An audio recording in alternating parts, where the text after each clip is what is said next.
Now, in a country where cash is king and electronic banking is yet to be adopted by many people, a cash crisis is hitting Nigeria just weeks before the presidential election, following the decision by the central bank to redesign the Naira. The reason is because the switch is not going according to plan, and with the old notes scheduled to no longer be legal tender by the 10th of February, the new notes have become very difficult to get a hold of. Even rich and powerful politicians who usually have their way are facing problems getting hold of the new money, with senior members of the ruling APC party complaining bitterly and calling for the switchover to be extended. But their critics say that in a country where vote buying is common, there should be no such extension. And today, a group that includes many politicians held a solidarity march in support of the new Naira policy, insisting that it is well-intentioned and will level the political playing field ahead of the February the 25th election.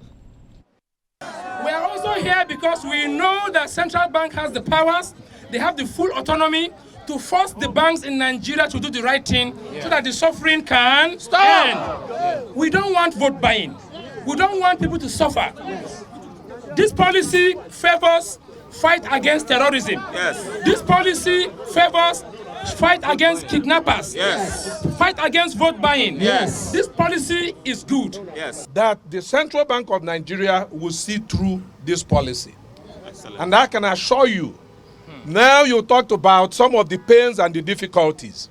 Yes, we know that there is always a kind of trade-off in policies. That oftentimes there are certain pains that will come along the way.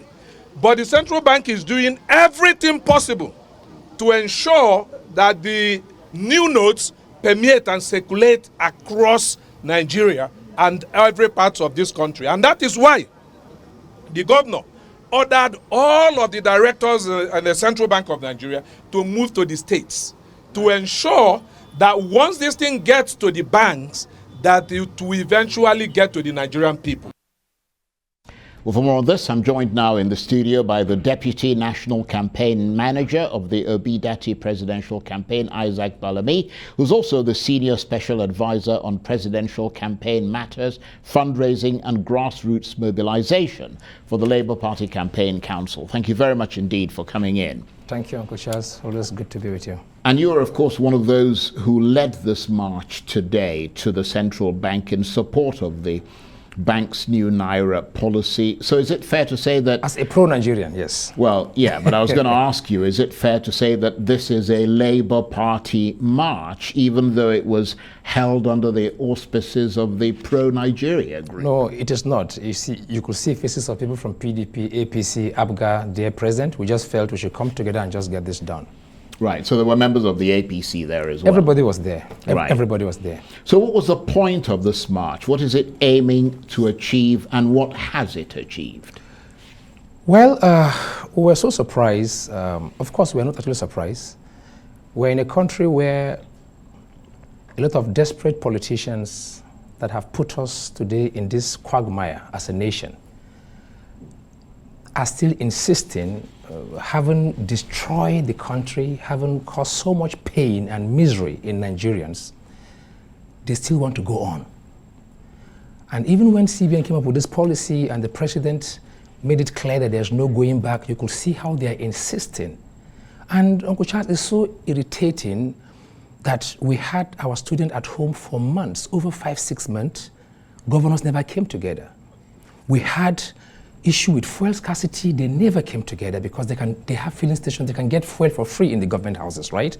With their families and their friends. We've had Boko Haram, taking over 2, 3, 4, 5 local governments. Just how many days ago, 40 vigilantes were killed in Katsina, the home state of the sitting president. They never came together for that. But because election is by the corner, they need money to buy vote. They know that the masses are now aware, the young people of this country are now aware of how they have oppressed, depressed, suppressed, and intimidated everybody in this country. They are now coming together to talk to the president, putting CBN under pressure. This is so unfortunate. And it's like Nigeria is under a spell. That's how I see it. Because if we're not under a spell, I see no reason why these people People still listen to them. But you see, we believe that while we do our own path, as Nigerians, God will see this nation through. And this nonsense must stop someday, very soon. Just returning to your march, which was in solidarity with the Central Bank of Nigeria's policy. As I'm sure you know, there's been chaos, here in Nigeria because of these new bank notes, which seem to be unavailable to many customers. Protests have been taking place outside many banks, and fights have been happening around ATM points as people attempt to get cash. What do you make of all that? It's so sad, and that's what I'm talking about. It's the desperation of our leaders in this country. The CBN made it clear. An ATM was shattered, and we could see brand new notes still wrapped in the plastic bag, which means that the bank never had an intention to disburse that money to the people. It is there, it's trending everywhere. We've seen CBN with some task force committee going around the banks across some part of the country, and money was stuck in that bank. And on that day, the bank said there was no new note to give, which means that they are keeping this money for some people. Whether they call themselves politicians or enemies of the country, we don't know. The point is that some people have realized that Nigerians are now aware, and they will no longer vote bad people into power. Yeah, but can I just interrupt you there? Yes. And I apologize for doing that. But the fact remains that there is an implementation issue here. Whether or not, it's got really nothing to do with whether politicians are good or bad or whatever. The bottom line is that it's not being properly implemented. If the new notes are not available, and you've got the 10th of February coming up this week when the old notes will become worthless, what sort of countermeasures is the CBN and the government planning to put in place to avoid a complete meltdown? Because even though your intentions seem very noble, this country is going to go through an economic meltdown if something isn't done drastically to correct and arrest that situation. Well, the spokesperson of CBN spoke to us today, and he made it clear that efforts are being put in place to ensure that there's full implementation to the letter. Yeah, but we've got 4 days. Yeah, 4 days. The issue is that there's money. There's no day. There is no day that each bank branch doesn't have this money. But now CBN is doing the right thing. They promise us that in the next couple of days, a day or two, we'll see the changes. Today alone, trust me, there was drastic change today in our banks. There's serious improvement with what happened on Thursday and Friday. Today, you can ask anybody, there's huge improvement. I was in the bank today. There's huge improvement. The point So here what happened when you got to the bank? Were you able to get money over the counter? I didn't get as I expected, but I was able to get something. Right. Yes. And there were new notes. Yeah, well, some new note and some 15 Naira mix. Right. Yes.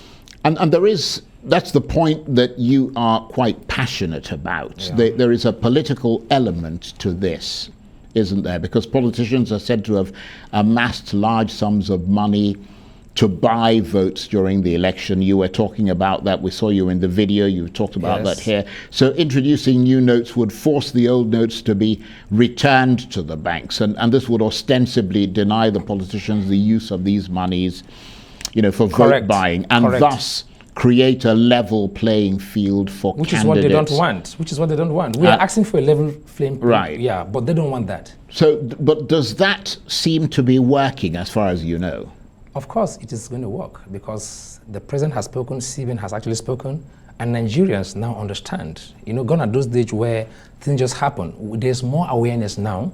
Nigerians, from that, we spoke to people because of the level of understanding now. People are willing to endure. Don't forget it. This is not happening in the first time in the world. This happened also in India. People had only 4 hours to switch currency. They did not die. I'm talking about almost 1 billion people. I'm not saying it's easy for Nigerians right now, but we just have to endure, and CBN must enforce and ensure that this money is available for people in the ATM and also across the counters. Right. So how difficult has this cash crunch made the latter part of this campaign for the Labour Party? Because the APC seems to be complaining a lot about it. How has it affected your campaign? Zero. You see, one thing people don't know about His Excellency Peter Obi, by the grace of God, the incoming president, is that I tell you, you see me all around. He's not giving me 1,000 naira. Not just me. Everybody around. Yeah, but you need money to get things we use done, our, not we use our necessarily money, to pay people. We use our money. Yeah, but you don't have any money. I went to buy point. fuel. I transferred to the petrol station. I got fuel. What I mean is that there is no cash to do the even things that you before need now, to most do. of us don't hold cash. Even before now, Uncle Charles, most people don't hold cash. I have about 2-3 ATMs in my pocket. If one fails, the other one works. And I have never, ever been stranded, even before now, without cash in my pocket. There's no way you go to a supermarket and all the cards will fail you. Virtually every Nigerian today have a card, you know. So I know that in the rural areas it's quite tough, but we have POS everywhere. I've been sending money to my village, my uncles, my moms, you know, elder ones, the old ones. They don't even have. We have a way of doing these things. Nigerians have been moving on. There are local government where there is no even bank existing. Some only one bank in the entire local government. They have been surviving. The point is that we know why this is happening, and all we're saying is that it's time for Nigerians to take this country back. And the only way that can happen is when there's a free and fair, you know, a level playing ground for everybody. With the way and manner some people are insisting to use their old stockpiled money, that's not going to be the way to rescue this country. All we're saying, for us, we go for our own campaign, you know, we just buy fuel. You go to the petrol station, you buy fuel. So everything is okay. So for us, as far as we're actually concerned, this is the way to go. We support, you know, as Nigerians, as citizens, we support this policy. And we're also asking Nigerians to exercise patience, but we're also putting pressure on CBN to make sure that they put pressure on the banks to do the needful, not just to stock this money for somebody or for some group of persons while people suffer. But beyond the accusations by the central bank and people like yourself of commercial banks hoarding these new notes, surely besides the hoarding and the allegations that banks are sitting on these new notes, I mean, there must be other reasons as to why there seems to be a shortage.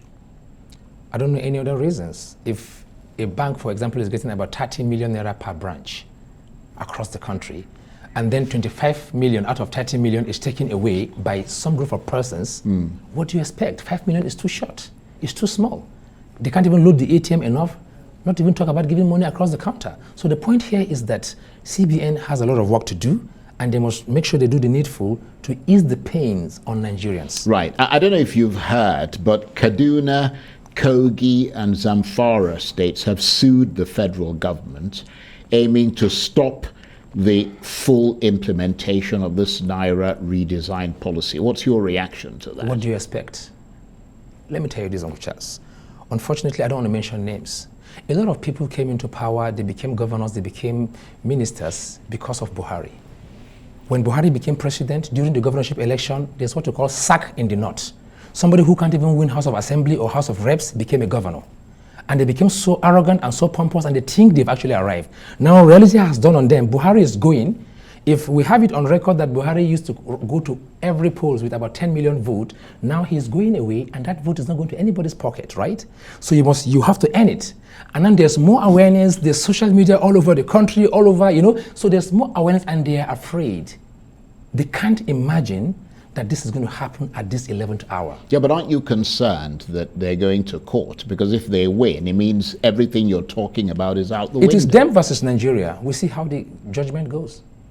Right. So you're the Deputy National Campaign Manager of the Obi Datti presidential campaign. Do you have a message for the Nigerian voter with 3 weeks to go to the presidential elections in the current circumstances? Well, my message is simple, and I've said this before. You see, Nigerians, we just want to thank you people, because in the last couple of months, if 100 billion naira will make other parties to be as popular as Labour Party, they will pay 2-3 times to be this popular. Labour Party today, our candidate, Obi and Datti, are one of the most popular. We've had, out of about 10 polls, we are about 70-80% leading. It's obvious. Whether they say the polls are not right, whether it's motivated or not, the facts are there. These are data, they don't lie, right?